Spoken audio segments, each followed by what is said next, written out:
मैं उन कृष्ण की चर्चा आपसे कर रहा हूं। पुमान विरज्येत बिना पशुनाथ।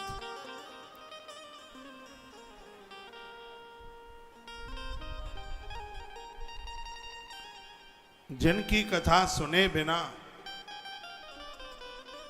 व्यक्ति बिल्कुल पशु की तरह, ये शब्द लिखा है पुमान विरज्येत बिना पशुनाथ।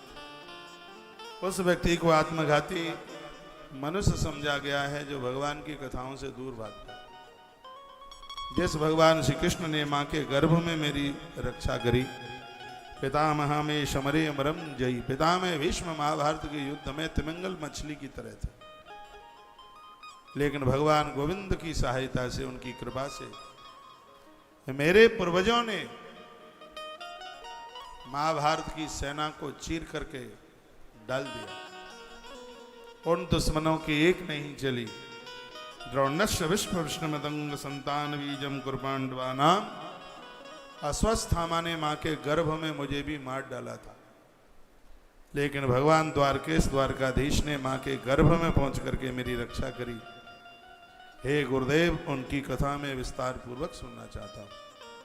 उनके प्राकट्य की, उनके जन्म की कथा सुनाइए और मेरे आपसे कुछ प्रश्न हैं, उनका समाधान कीजिए। क्या प्रश्न किए परीक्षित राजा ने? कारोन्यास्तनया प्रोक्तो राम संकर्षणस्तया देवज्ञा गर्भ संबंध कुतो देहांतरम बिना। 1 घंटे भर की कथा है, इसको सुन लो, आनंद हो जाएगा। कहा कि बलराम जी तो माता देवकी के गर्भ में आए, तो फिर वह माता रोहिणी के गर्भ में कैसे पहुंच गए? एक बच्चे ने 2 माताओं का गर्भ कैसे देखा? इसको विस्तार पूर्वक सुनाइए। और कस्मान मुकुंदो भगवान पितुर्गेहान ब्रजम गत कवाशम ज्ञात सार्धम कृतवान शाश्वतां पति। भगवान मुकुंद, मुकुंद का अर्थ होता है जो मुक्ति देने वाला है, सबको मुक्ति देता है। तो वह भगवान तो कारागृह में आके प्रकट हुए, तो फिर वह गोकुल तक कैसे पहुंच गए? इस कथा को भी आप विस्तार पूर्वक सुनाइए, आपकी बड़ी कृपा होगी। ब्रजे वसन किम करुण मधुपुर्याम चकी सब। ब्रज में भगवान ने क्या क्या किया?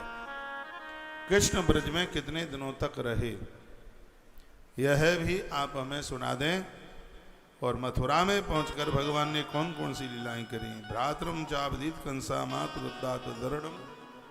कंस तो उनका मामा लगता था, और मामा को मारना तो अपराध है।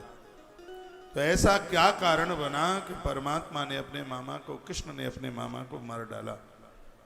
ये आप हमें सुना दीजिए। देहं मानुषमाश्रित्य, मनुष्य शरीर धारण करके ब्रजेंद्र नंदन भगवान श्याम सुंदर इस मृत्यु लोक में कितने वर्षों तक रहे,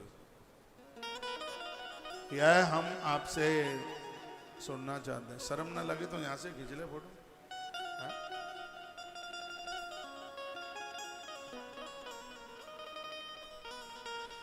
अगली बात पूछी, भक्त मर्ष सर्वज्ञ सिद्धान विस्तृतम। मैं बड़ी श्रद्धा के साथ आपको पूछ रहा हूं कि भगवान यदुपुरी में पहुंचे। यदुपुरी नाम द्वारका का है, और श्री द्वारका जी में भगवान ने क्या क्या लीलाएं करी, ये शब्द सुनकर के सुखदेव भगवान क्या कहते हैं? वासुदेव कथा प्रश्न पुरशास्त्री निपुणाति वक्तारं प्रक्षकं श्रोत्रं तत्पाद सलिलं यथा। राजन, तुमने जो प्रश्न किया है ये वक्ता का उद्धार करेगा, श्रोता का उद्धार करेगा, जो इस कथा का परीक्षित बनेगा उसका भी यह उद्धार कर देगा। ये प्रश्न ऐसा प्रश्न है। भगवान कैसे अवतार लिए वो सुन लीजिए। गौरभूतां की खिन्ना कृदंतीं करुणा विभु। कंस जैसे अन्यायियों के द्वारा माता धरती त्रसित होने लगी। एक बड़ी सुंदर बात कही है, धरती पर क्विंटलों का वजन आप डाल दो, पहाड़ पर्वत वृक्ष इन सब का वजन मां धरा को नहीं लगता। लेकिन कोई स्त्री लंपट शराबी इस धरती पर चलता है तो माता मोटे मोटे आंसू से रोती है। इन अपराधियों का वजन भगवान से सहन नहीं होता और इन्हीं के वजन को, धरती माता के इस वजन को हल्का करने के लिए परमात्मा धरती पर आकर के प्राकट्य भगवान आकर के अवतार लेते। क्यों लेते हैं?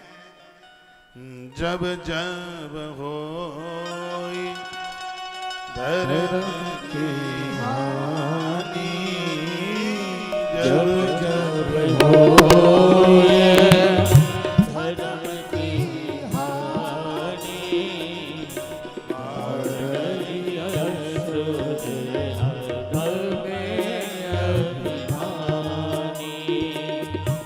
जब जब होई धर्म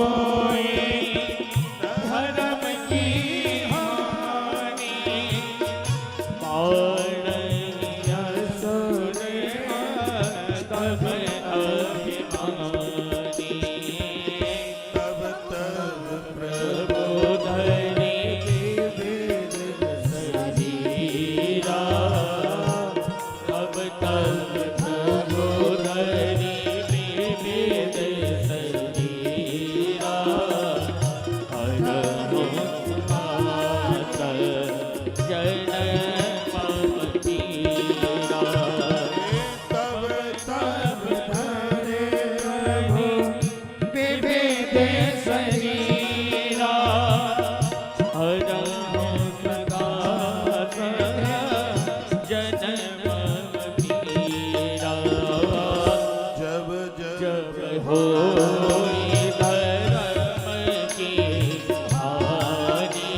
पाड़ै असुर अधम अभिमानी।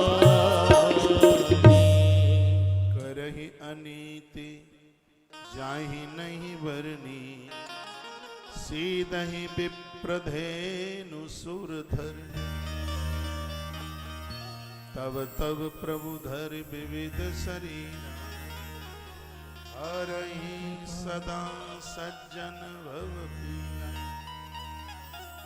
विप्रधेनु सुर संत हित लीन मनुज अवतार, निज इच्छा निर्मित तनु माया गुण गोपाल। तब तब भगवान आकर के अवतार धारण करते हैं। आज आकाशवाणी हुई, ब्रह्मा के कंठ में भगवान आके बोले, सुनिए, वसुदेव गृहे साक्षात भगवान पुरुष पर, जनिष्यति तद्व्यातम संभवन्तु सुरश्रिया। और कहा कि मैं शीघ्र ही वसुदेव और माता देवकी के यहाँ आकर के प्रकट होने वाला हूँ, इसलिए देवताओं तुम धरती पर पहुंच करके अपना अपना रूप धारण कर लीजिए। गर्ग संहिता में कथा बड़ी विस्तार से आती है। ब्रह्मा जी धरती पर अनिरुद्ध आकर के बने, कामदेव प्रद्युम्न बने, श्री वीर कार्तिकेय जी महाराज धरती पर सांभ आकर के बने, जो कि माता जामवती के बेटे थे सांब। वीर कार्तिकेय जी आकर के बने। भगवान का आदेश था तो मेरे आने से पहले इस ब्रज में अवतार धारण करो। जो भी भगवान के काम में लगे हुए हैं, ये सब भगवान के यहाँ से भगवान के पार्षद ही आए हैं धरती पर। वसुदेव जी महाराज गोलोक से आए थे, नंद बाबा गोलोक से आए थे। और गजब की बात और सुन लीजिए, जिस समय भगवान ने अपनी लीला समेटी तो उसमें कुछ लोग थे जिनकी मृत्यु नहीं हुई, वो शरीर सहित चले गए।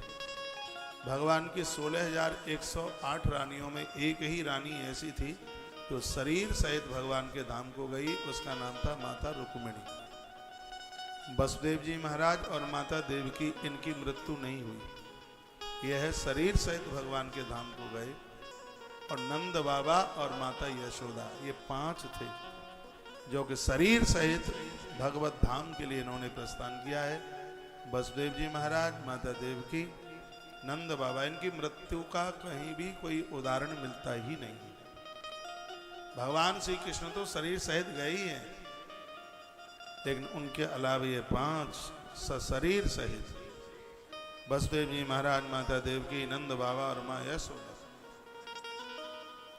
इनकी मृत्यु नहीं हुई। ये भगवान के धाम से ही, दिव्य धाम से दिव्य लीला करने के लिए मृत्यु लोक में इनका आना हुआ। समय चलता रहा, कथा इस प्रकार से घटित होती है।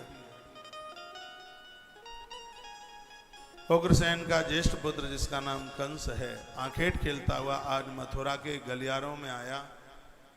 उसने एक ऊंची सी अट्टालिका के ऊपर इसने किसी राजकुमारी को देखा, पता लगाया कौन है, इसको पता लगा के उसकी चाचा की बेटी है, चचेरी बेटी है, जिसका नाम है देवकी। इतना बड़ा आदमी हो गया है कि इसको अपने लोगों के बारे में जानकारी नहीं। कथा यह कहती है कि इतने बड़े मत बनना जिसमें आप अपनों को भूल जाओ, छोटा बनने में बड़ा आनंद है। हराई के बीसों बिसे ताबी से पुनि 20, ताते छोटे हैं रहो तब मिले जगदीश। ये छोटे जिनके संग मिल जाते हैं उन्हीं को ये बड़ा बना देते हैं। ये छोटे जिसके साथ मिल गए समझ लो उसी को बड़ा बना देंगे। एक बार 9 नाम के अंक ने 8 वाले अंक को थप्पड़ मारा जोर से। 2 माताएं बहुत जोर से सो रही हैं, कुर्सी से गिर जाएंगी, इनको जगा दीजिए। तो 9 ने 8 को जोर से मारा। सुनिए, तो 8 वाले अंक ने रोकर 9 वाले को कहा कि भैया तुमने हमें क्यों मारा? तो उन्होंने जवाब दिया कि तू छोटा है इसलिए मारा, और छोटे तो पिटने के लिए होते हैं। अच्छा, तो 8 वाले ने बड़ी जोर से 7 को मारा। कहा कि तूने हमें क्यों मारा? कहा ऊपर वाले ने हमें मारा इसलिए हमने तुझे मारा। 7 वाले ने 6 को मारा, 6 वाले ने 5 को मारा, 5 ने 4 को मारा, 4 ने 3 को मारा, 3 वाले ने 2 को मारा, 2 ने 1 को मारा। इन सब ने मिलके मुझे मारा। अब 1 के नीचे था, वो था 0, 0। 1 नाम का अंक इतना होशियार था, उसने 0 को मारा नहीं, 0 को मारा नहीं, तो 0 को उठाकर अपने में मिला लिया, तो 9 के ऊपर भारी 10 बन गए। जिस समय छोटों को गले लगा लोगे, तालियां मरी मराई आपने बजाई हैं। मध्य प्रदेश में एक जगह पड़ती है दतिया, माता बगलामुखी पीताम्बरा का बड़ा अद्भुत मंदिर है। मेरी बड़ी श्रद्धा है माँ के प्रति। काफी समय हो गया है, यहाँ मेरी कथा हो रही थी, पता नहीं इससे पुराण की कथा थी, इतना मुझे ध्यान सा नहीं है ज्यादा। तो वहाँ काफी पत्रकार लोग इकट्ठे हुए, उन्होंने एक प्रश्न मेरे सामने किया। वो कहते हैं गणेश ही सबसे पहले क्यों पूजे जाते? चलो माता की परिक्रमा करी, पूजा करी, वो तो सब्जेक्ट है ही। यदि अध्यात्म स्थिति से देखें तो सबसे पहले गणेश जी की पूजा इसलिए होती है, इसलिए क्योंकि इन देवताओं में देखा जाए तो सबसे छोटा वाहन, हल्का वाहन गणेश जी का, और देवताओं का वजन तोला जाए तो सबसे ज्यादा भारी गणेश है। वजन बहुत है। ये तो गौरा के गणेश, जय तो गौरा के गणेश, हाथ ये तो गौरा गौरा की गणेश, ये तो गौरा की गणेश। हाथ पाँव है छोटे छोटे, मटका जैसो पेट। ये तो गौरा की गणेश, ये तो गौरा की गणेश। हाथ पाँव है छोटे छोटे, मटका जैसो पेट। ये तो गौरा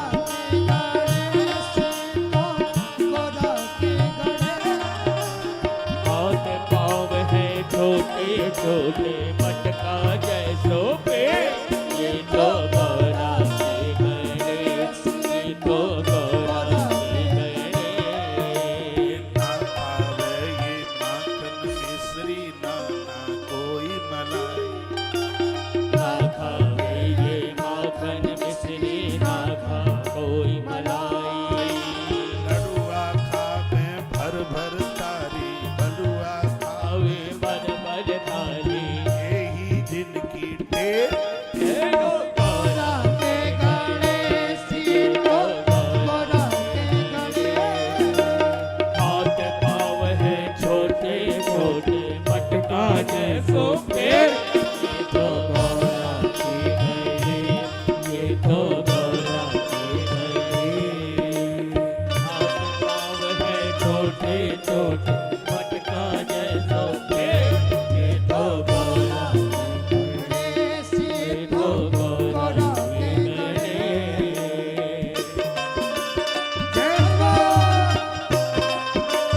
जय हो।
बोल ये गजानंद भगवान। जय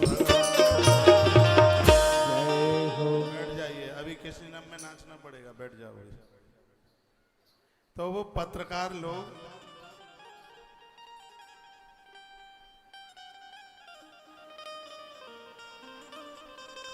उन्होंने पूछा कि गणेश जी की ही पूजा सबसे पहले क्यों होती है।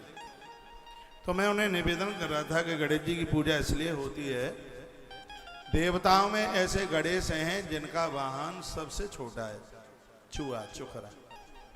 और वजन देखा जाए तो सगरे देवताओं से ज्यादा वजन गणेश जी का है। सीधी सी बात है, समाज का छोटे से छोटा व्यक्ति भी तुम्हारे वजन को झेल लेगा, दुनिया में सबसे पहले तुम्हारी पूजा होगी। समाज का छोटे से छोटा व्यक्ति तुम्हें एक्सेप्ट कर ले, तुम्हें स्वीकार कर ले। इन बड़ों की कदर बढ़ गई छोटों से। तो शून्य एक के साथ मिल गया तो 9 के ऊपर भारी 10 हो गया। आपके घर में झाड़ू पोंछा लगाने वाली दाई बाई आती हैं, इनसे कर्कश आवाज में मत बोला करो। तुम्हें एक सहयोगी की जरूरत है और उसे अपना परिवार चलाने के लिए थोड़ा रुपए की जरूरत है, पैसों की जरूरत है। दोनों एक दूसरे के पूरक बने, उनको अपनों जैसा व्यवहार कीजिए। ईश्वर ने हमें 2 पैसे ज्यादा दे दिए तो उसका मतलब ये नहीं है कि हम चाहे जिसका चाहे अपमान कर देंगे। नहीं, सब सम्मान के साथ जीना चाहते हैं। उनका आदर कीजिए, मान कीजिए, उन्हें अपना मानिए। फिर एक बार कहूंगा ये दोहराई के भी से ताबी से पुनि भी ताते छोटे हैं रहो तब मिले हैं जगदीश। आपकी छोटी सी बेटी 8, 9, 10 साल की, मैंने अपनी आंखों से देखा है, घर में दाई बाई का अपमान करते हैं। संस्कार अच्छे से डालिए, बढ़िया से संस्कार डालिए, क्योंकि भगवान बड़े बनने में नहीं, परमात्मा छोटे बनने में ही मिलता है। भगवान छोटे बनने में। तो कंस तो इतना बड़ा है, उसको यही नहीं पता कि हमारी चाचा की बेटी है। जब पता चला तो वह अपनी बहन की सगाई करके आ गया। श्री वसुदेव जी महाराज के साथ वसुदेव जी बारात लेकर के आए। बड़े हर्ष और उल्लास के साथ विवाह संपन्न हुआ। दासीनाम सुकुमारीणाम 200 समलंकृतम, 200 दासियां दी गई। हाथी घोड़ों की कहीं कोई कमी नहीं रही, इतना दान सब कुछ। कन्यादान इसने अपने हाथों से किया। बेटी का कन्यादान किया जाता है तो भूखे रहा जाता है, यज्ञ में बैठा जाता है तो भूखा रहा जाता है। उस समय अन्न नहीं खाया जाता। ये नहीं कि बिलंदा भर के खूब खा पी करके फिर कन्या का कन्यादान करें, नहीं, एक दिन पहले से अन्न छोड़ा जाता है। कन्यादान इस धरती का सर्वोच्च सबसे बड़ा दान। वह माता पिता बहुत बड़भागी हैं, भाग्यशाली हैं, जिन्होंने बेटी को जन्म दिया है, अपने हाथों से कन्या का पूजन किया है, कन्या का दान किया है। धरती पर इससे बड़ा कोई दान ही नहीं। व्यक्ति प्रकृति के ऋण से मुक्त हो जाता है। भाई जिस समय बहन के बच्चों के विवाह में भतई बन के जाता है, तो उस समय यह प्रकृति के एक बहुत बड़े ऋण से वह मुक्त हो जाता है। यह हमारी संस्कृति है, बोलती है। तो उग्रसेन के पुत्र कंस ने कन्यादान किया और विदाई करने के लिए स्वयं चला। तो जैसे ही वो जा रहा था तो रास्ते में आकाशवाणी हो गई। अस्यात्ताष्टमो गर्भो हंतायाम बहसे उदाह। आकाश उमड़ने लगा और कहने लगा, हे काश,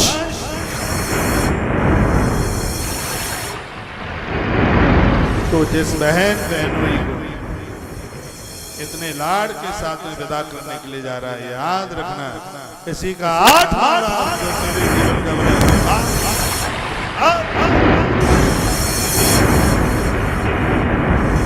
रथ रुका नहीं, टपटपाहट की आवाज करता हुआ रथ पर आगे के लिए चला। आकाशवाणी सुने हुई और कहा, हम सब देव की कहा जो तेरे जीवन का बनेगा।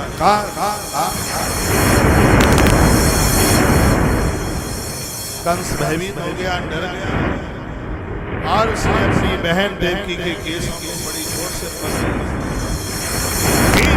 घसीट करके नीचे लेके आया। तलवार निकाली, प्रहार करना चाहा। इतने में सामने से वसुदेव जी महाराज, वसुदेव जी ने कहा, कंस याद रखिएगा, यदि तुमने देवकी के ऊपर हाथ उठाया तो समझ ले तो मैं मारने वाला इसी समय प्रकट हो जाए। यदि कुछ समय तक तुम्हें जीना है तो इस अबला को छोड़ दो। और कन्यादान करने के बाद में अब यह देवकी तुम्हारी नहीं। कांश प्रकृति को तुम जवाब नहीं दे पाओगे। देहे पंचतन देहि कर्माण गोषु। जिस समय जीव का जन्म होता है, मृत्यु उसी समय जन्म लेती है। विधाता के द्वारा विधान लिख जाता है, इतने समय पर और उस स्थान पर इस व्यक्ति की मृत्यु हुई। मैं फिर तुमसे कहता हूं, यदि तुम अपना जीवन चाहते हो तो देवकी को छोड़ दीजिए, नहीं तो सौगंध महादेव तुम्हें मारने वाला इसी समय पैदा हो। श्री वसुदेव जी महाराज बड़े धार्मिक हैं, पारमार्थिक हैं। यदि ऐसा ना होता तो ईश्वर इनकी आंख कैसे आगे प्रकट होता। कंस बड़ा उद्दंडी है, कसाई शब्द से कंस बनाए। हे परमात्मा, ऐसी औलाद किसी को मत देना। अच्छी या बुरी संतान में भागीदारी मां की होती है, उस नारी की होती है। कल मैंने निवेदन किया है, जब ये अपनी माँ के पेट में था ये बच्चा, तो इसकी माँ स्वेच्छा से सुसंद रूप से घूमा करती थी। अभी मैं हैदराबाद में एक बात कह रहा था, नारी के गर्भ में संतान है, आपके घर की पुत्र वधू है, उसे पियर मत भेजिए। इसलिए मत भेजिए क्योंकि वहां तो बेटियां अपनी स्वेच्छा से घूमा करती हैं। पवन रेखा जो उग्रसेन की यानी कंस की माँ है, इसकी सास ने बहुत इसे रोका और ये नहीं मानी और चली गई अपने पियर। और वहां इसके पिता का एक बगीचा था, उसमें राक्षस रहता था, द्रुमिल नाम का राक्षस, और वहीं ये घूमने के लिए चली गई। हवा में उधर के ऊपर जो साड़ी का पल्ला था वो उड़ा, उस राक्षस की दृष्टि पवन रेखा के उधर के ऊपर पड़ गई। सिर्फ दृष्टि पड़ने से जहां एक साधु को जन्म लेना था, वहां कसाई कंस पैदा हुआ। संतान को जन्म देने वाली माताओं को सक्रिय और सावधान रहना चाहिए। आज दिन की कथा में बड़ी अच्छी बात कही गई थी और इस बात को मैं दोबारा रिपीट नहीं करूंगा, जिसमें बढ़िया औलाद के लिए नारी को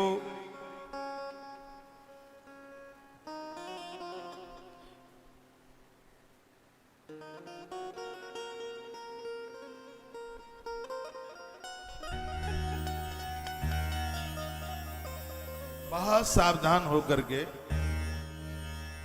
जीवन का निर्वाह करना चाहिए, जिंदगी जीनी चाहिए। एक बार जयकारा लगाइए, बोलो कृष्ण कन्हैया लाल बांके बिहारी लाल, श्री हनुमंत बलवंत महाराज।